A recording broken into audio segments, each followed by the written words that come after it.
welcome to the Eric Zane Show podcast, a daily show where I discuss news, nonsense, and my personal adventures. From the Baldwin Ace Hardware Fear Bunker Studio, Baldwin Ace Hardware, a beacon of DIY awesomeness in the Northland, as whatever is in my system that is making your old pal Eric Zane feel under the weather has now moved from the pain in the throat. Now we're dropping into upper respiratory zone where I'm like, you can hear it more.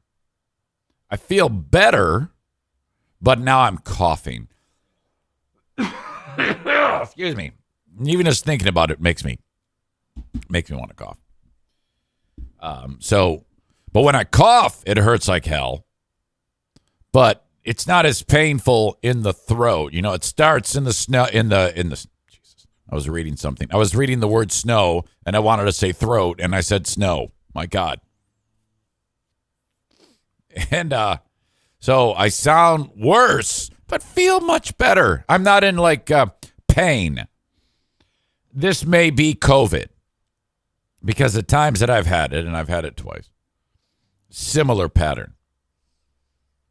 But I'm relying on a test when I get done today to see, where we are in that.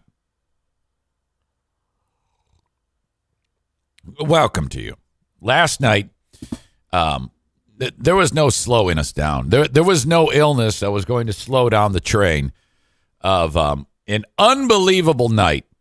Oh, my God. We had so much fun on the Ben and Eric Patreon podcast. Jesus. The two shows, Who Are These Zanes, and the Ben and Eric Patreon podcast, they kind of blended together because there's a couple of clips that I featured in Who Are These Zanes that manifested later on. See, Ben and I record Who Are These Zanes first and had a great time focusing on the Friday morning weekend warm-up, which it was revealed in the show that was the second edition ever of the one that we reviewed, September 13th, 1991. So that means September 6th, 1991 is the very first morning show I ever did. I don't know if I have that one. But this one in particular was the second morning show I ever did. And so we reviewed more of that on the show. It will drop on Patreon with a free view available for a few minutes of it for the free crowd on Saturday morning.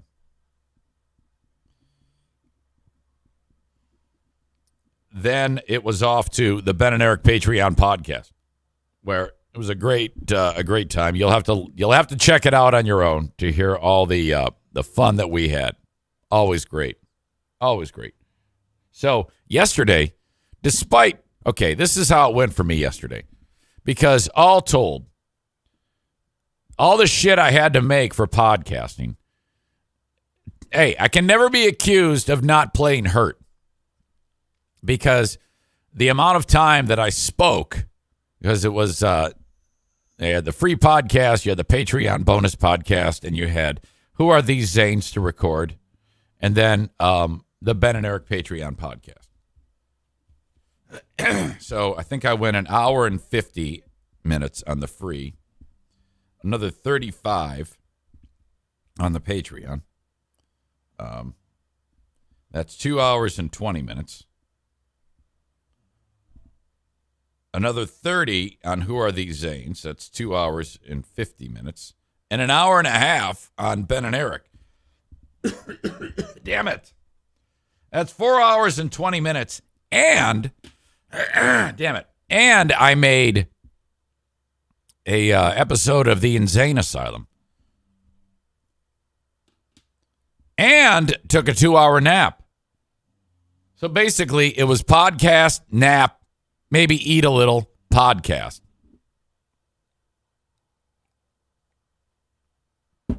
I'm proud. I'm proud of that shit. Fucking A.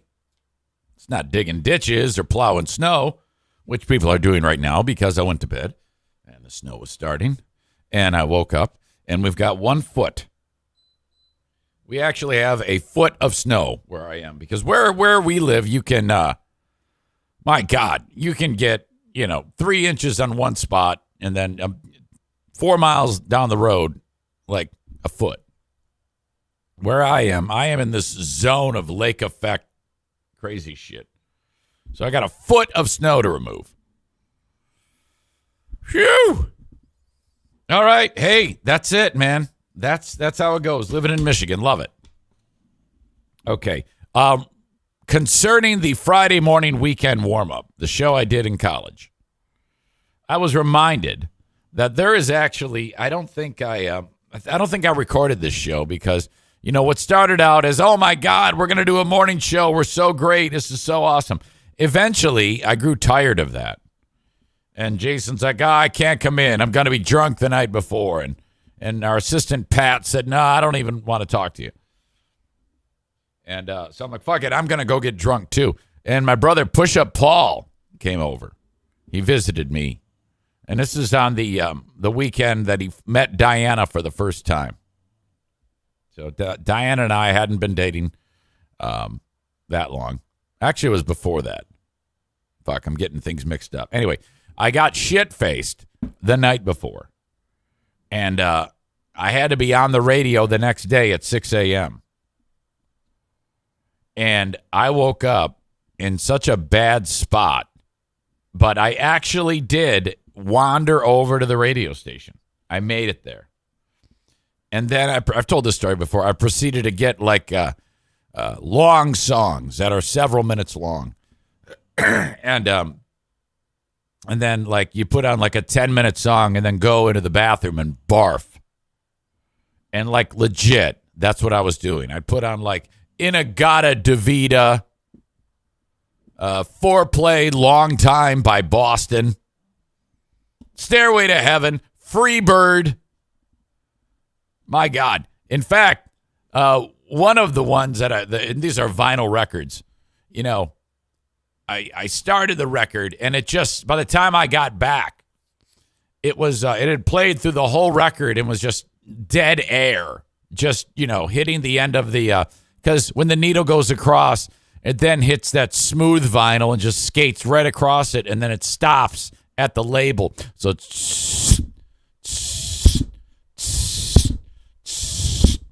oh, you see that little needle bouncing? You walk back in, it's a horrible feeling. It's not like anybody was listening, though. I mean, seriously. My God. Thank God I quit drinking, man. I cannot imagine. I mean, I am overwhelmed sober. I feel like there's just too much going on when I am not drunk. I don't know how anything would get done if I was spending all my time. Well, I probably wouldn't be alive.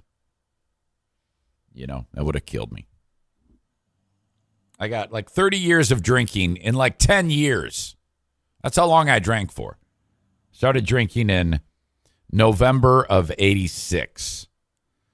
And I stopped in, when was it? June of 96. So just shy of 10 years. And then that's it. Never, ever any more drinking. Though I keep having dreams that I did. Haunt me. All right. I want to park on this show, 1,000-Pound Sisters. And I've not watched it. But I think I need to. I don't think this is just, hey, these two women are 1,000 pounds each. Let's watch them do shit. I think they're actually trying to help themselves. Tammy Slayton is one of the stars of that show. Apparently, she's lost a ton of weight. So I gotta get in on this deal. I'm always amazed at these scenarios when people are able to pull this off, lose a ton of weight like that. Audio check, video check. Okay, now she's got a tracheotomy, and I'm not sure why. I don't know. But she's so fucked up that she has to have a tube in her throat. On March 6th, 1,000-pound sister star Tammy Slayton, 36, shared several selfies showing off her impressive weight loss. I guess that obviously is a big difference.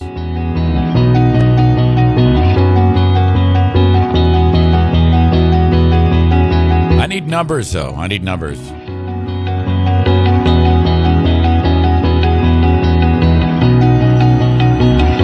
Tuesdays on TLC.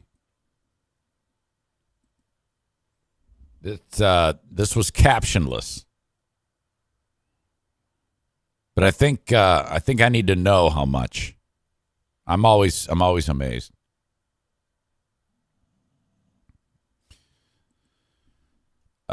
The fact that these two are even still alive shows you how amazing the human body is.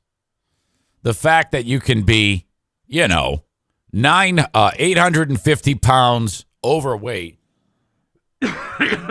and still able to survive. Chris in Maine says, I doubt she is exercising with the trach. This is a testament to putting down the fork. Oh, yeah. This is crazy shit. Tyler says, I haven't watched that show in a long time, but I believe she was in the 700s before she started trying to lose weight.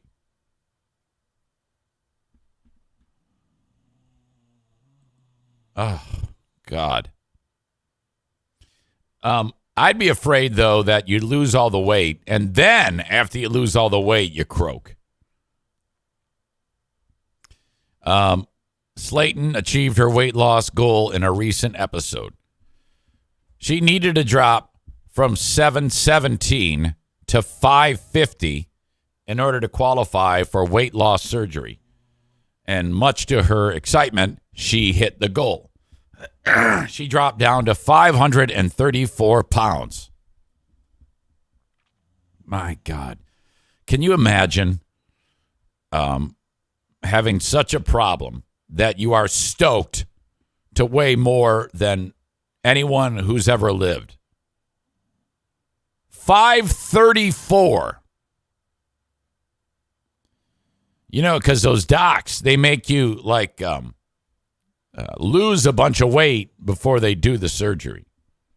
And I'm not exactly sure about the particulars of that. I don't know if are they just torturing the people? We just want to see if you can do it.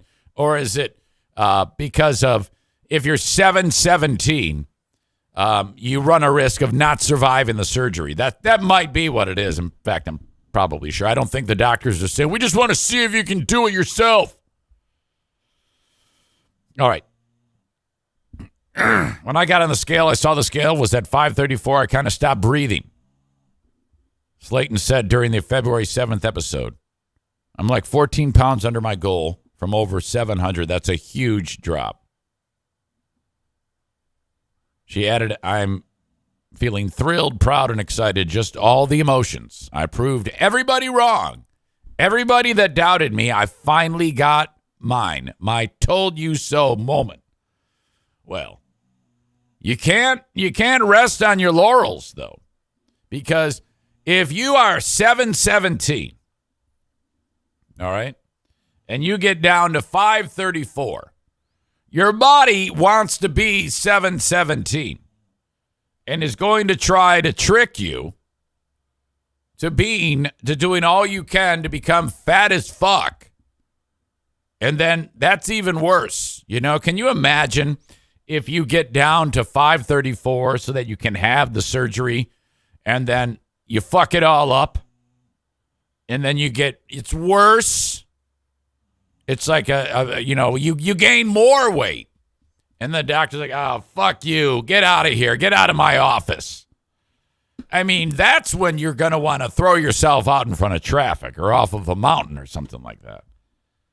I don't know. These are the strongest people mentally on the planet. Okay? People that haven't seen their genitals without the use of a mirror are mentally secure because, that's rough. And if they can get up every day and move around and live a life despite not being able to see their genitals, it's incredible.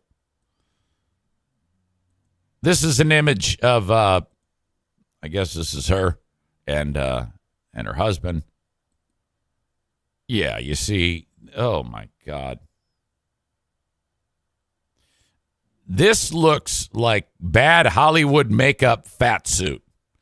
Like in that movie called The Whale with, what's the guy's name? Kelsey Frazier. He was in The Mummy. What the fuck? He's supposed to win some award now, and he got an award at the Golden Globes or some shit, and he started crying. Whatever. You know who the fuck it is. He looks more like an actual fat person than these people look. And these people are not wearing fat suits. This is the chick and her husband. Don't tell me that you're not thinking about how these two have sex. You are. What an adventure if these two can lose all that weight together. Brendan Fraser. Tyler says, can you imagine how strong their legs must be from lugging around so much weight? Oh, without a doubt. Kenny says, when I see these severely obese people, I feel two things at once. Much better about myself, but also sadness for them because I know they're absolutely fucking miserable. Yes. Right on. Sam, in a less sensitive moment, says, First he grabs a bag of flour. Now, I'm not for sure 100% what he means by that, but I think he's suggesting that in order to have sex with his wife, he douses her body in flour. And when the flour reaches the spot on the body that's wet, that's where the guy is going to put his ding-dong. That is, that's horrible, but funny. Very, very funny. Chris in Maine, see, everybody's starting to be mean now. Chris says, boy, she could be 5'8", 120, and her face looks like it hit every branch falling down the ugly tree. Not fair. Not fair. Because that is a contortion of what her actual face looks like.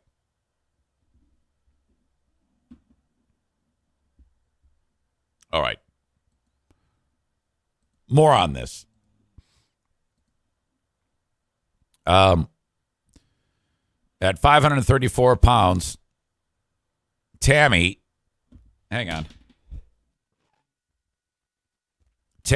is eligible and ready to undergo bariatric surgery with surgeon Dr. Eric Smith. It's unconfirmed whether the operation has already taken place or not. Okay, so if this works out, think about what she's navigated. Ate herself into oblivion. And now she's on a TV show, saving her life, and she's probably going to be very, very wealthy. Now, if she can turn it around and then get her health in order, I mean, think about this adventure. And now you're a TV star. You know how many people would love to get her autograph? Going to make her intensely famous if you can lose that much weight. I mean, everybody loves a person who loses a bunch of weight. Everyone does. Which brings me to Jared Fogle. I did start watching the show about Jared Fogle and the unraveling of his world. Oh, my God. As far as documentaries go, it's the first episode's a little bit slow. No big deal. But it picks up, and God damn. The intensely sinister level. I mean, this is Jesus. He thought he had it made. His brain was so perverse because he was bullied fuckface, fat ass, and turned it around. And then all of a sudden, everybody on the planet loves Jared. Which, by the way, I see someone says, look at O'Neill. Kenny says, look at O'Neill. O'Neill totally on his back with his legs open.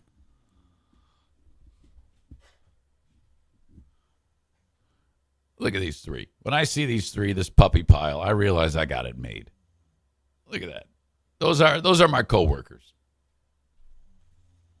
Hey, big guy. O'Neill. Hey. He's not even moving. He says, fuck you. Oh, I see O'Neill all the time. Hi, O'Neill. I'll take a quick moment to say that I'm gay. Hi, O'Neill.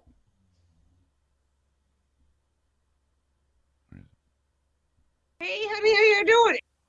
Hi, O'Neill.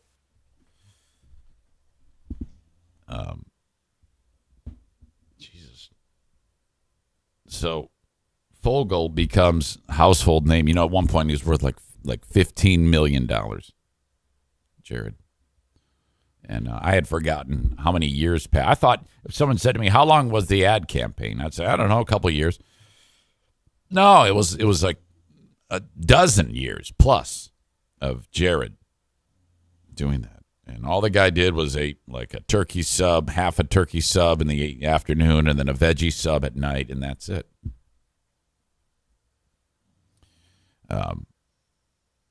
When he finally got famous, then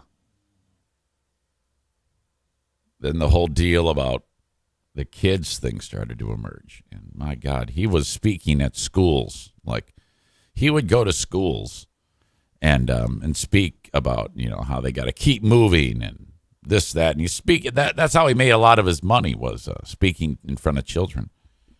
And then at one point, he leans into a person that he's with and says, look at how hot these kids are, or something like that. Oh my God, look at all these hot kids. Look at all these hot children. Their bodies these are like, 5th and 6th graders, 7th graders, little kids. Oh my God. It's all downhill from there. This fucker. I wonder if he's still worth any cash, I mean, because there's no, you can't just go and steal the money the guy made. I mean, is he going to get out in 2029 and be wealthy? I don't know. Is that, like you look up net worth on people? Jared Fogle. Shit. Net worth. Nothing's working for me today. I hate it when this happens. Come on.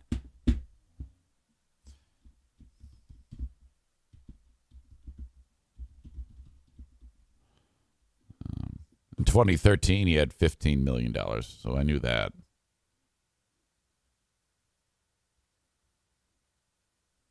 Now they're saying about $4 million. Fuck me. Check that out. Just look up the Jared Fogle documentary. I think it's called Former Fat Fuck, Now a Monster, or something like that. All right. For those of you getting the show, excuse me. For those of you getting the show on, sorry, I'm having a very, very difficult time, but I'll make it. We'll get through this. Enjoying the show on Facebook, Twitter, and YouTube. It's about time to say goodbye. So thank you. If you can, go to twitch.tv/Eric Zane Live or download the Twitch app and search Eric Zane Live, all one word, and follow the page. Subscribe with your Amazon Prime for free. If you want to listen to the audio podcast, wherever you download shows, just search Eric Zane Show Podcast, and there it is. And if you ever want to send me an email, eric@ericzaneshow.com, of the Shoreliners strifing inbox. Oh, damn it. Thank you, though, for checking this out.